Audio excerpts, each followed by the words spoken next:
Hello বন্ধুরা, welcome জানাচ্ছি সবাইকে আরেকবার চৈতালি রান্নাঘরে। আজকে বাঙালিদের অতি প্রিয় একটা ঘ্যাটে রেসিপি তোমাদের সাথে শেয়ার করব। চলো দেখে নেওয়া যাক আজকের রেসিপি। মিষ্টি কুমড়োর এই রেসিপিটা বানানোর জন্য সবার প্রথমে কড়াইতে আমি নিয়েছি সর্ষের তেল। তেল একটু গরম হয়ে গেলে আগে থেকে নুন হলুদ মাখানো হাফ রুই মাছের মাথা দিয়েছি। মাছের মাথাগুলোকে কিন্তু আমাদের ভালোভাবে লাল করে প্রথমে ভেজে নিতে হবে, তো আমিও ভেজে নিয়েছি। এবার ওই তেলের মধ্যে দিয়ে দিলাম একটা শুকনো লঙ্কা ফোড়ন, সাথে দিলাম কিছুটা পাঁচ ফোড়ন। যে কোনো ঘ্যাটের রেসিপিতে আমরা পাঁচ ফোড়ন দিলে ফ্লেভারটা খুব ভালো হয়, সেজন্য এখানে দেওয়া। তারপরে এর মধ্যে দিয়ে দিচ্ছি আলুগুলো কিন্তু একটু ছোট ছোট টুকরো করে কেটে এভাবে আলুগুলো দিতে হবে। আলুগুলোকেও কিন্তু আমাদের ভালোভাবে 2 মিনিটের মতন হাই ফ্লেমে একটু লাল করে ভেজে নিতে হবে। তো আলুগুলোকে আমি এখন হলুদ ছাড়া ভাজছি, তবে কিন্তু আলুগুলোকে আমাদের ভালোভাবে ভাজতে হবে। আলুগুলো আমি এখানে খুব ভালোভাবে ভেজে নিয়েছি। এবার এর মধ্যে দিয়ে দিচ্ছি মিষ্টি কুমড়োগুলোকে ঠিক এরকম বড় বড় টুকরো করে কেটে দিতে হবে, যেন কিছুটা মিষ্টি কুমড়ো বানানোর সময় মিশে যায় সবজিতে, আর কিছুটা মিষ্টি কুমড়ো যেন সেদ্ধ হয়ে গোটা গোটা থাকে। মিষ্টি কুমড়ো আলু আরও একটুখানি প্রথমে ভেজে নিলাম। এবার এর মধ্যে দিয়ে দিচ্ছি বেগুনগুলো কিন্তু প্রথমে না ভেজে এভাবে কাঁচা অবস্থাতে বেগুন দিতে হবে। মিষ্টি কুমড়োগুলো যেমন বড় বড় কেটেছি ঠিক তেমনভাবে কিন্তু বেগুনগুলোকেও আমাদের একটু বড় বড় টুকরো করে কেটে নিতে হবে। সব কিছু একসাথে মিশিয়ে কিছুক্ষণ প্রথমে একটুখানি ভেজে নিচ্ছি।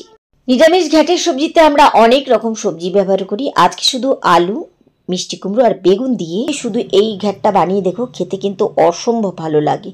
দিয়ে দিলাম নুন আর হলুদ, তার সাথে আরও একটুখানি মিশিয়ে ভেজে নিচ্ছি। এই 3টে জিনিস দিয়ে ঘ্যাটের রেসিপিটা খেতে এত ভালো লাগে, যদি তুমি কাউকে শুধু শুধু প্লেটে খেতে দাও দেখবে যে তাতেই কিন্তু তোমার সবজি শেষ হতে চলেছে। ডালের সাথে খাও বা শুধু শুধু যদি গরম ভাতের সাথে এই সবজি দিয়ে খাও, তাহলে ডাল সবজি কিচ্ছু লাগবে না, এটা দিয়ে খাওয়া হয়ে যাবে। সবজি কিন্তু খুব ভালোভাবে আমি এখানে ভেজে নিয়েছি। এবার আমি এর মধ্যে দিচ্ছি সামান্য পরিমাণে চিনি, কারণ যে কোনো ঘ্যাটের রেসিপি হালকা যদি একটু মিষ্টি না হয় খেতে কিন্তু অসম্পূর্ণ লাগে। তবুও বলি, যারা চিনি খাবে না তারা চিনিটাকে পুরোপুরি বাদ দিয়ে দেবে।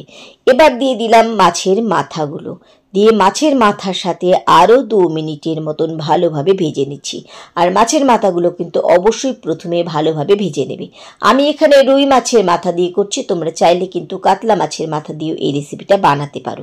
দিয়ে দিলাম পরিমাণ মতো অনেকটা ধনে পাতা কুচি, দিয়ে ধনে পাতা কুচির সাথে ভালোভাবে মিশিয়ে ভেজে নিচ্ছি।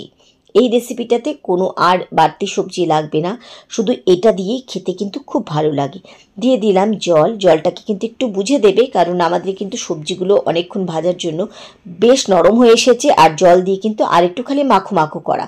মিষ্টি কুমড়োগুলোকে গলানোর দরকার নেই, খালি ভালোভাবে খুন্তি দিয়ে মাছের মাথাটাকে একটু ভেঙে দিতে হবে, আর বেগুনটা ভালোভাবে এভাবে মিশিয়ে দিতে হবে। বেগুনে গোটা রাখার দরকার নেই, দেখবে তাতেই কিন্তু দারুণ হয়েছে। তো এবার কিন্তু আমাদের জল টেনে যাওয়া অবধি অপেক্ষা করতে হবে।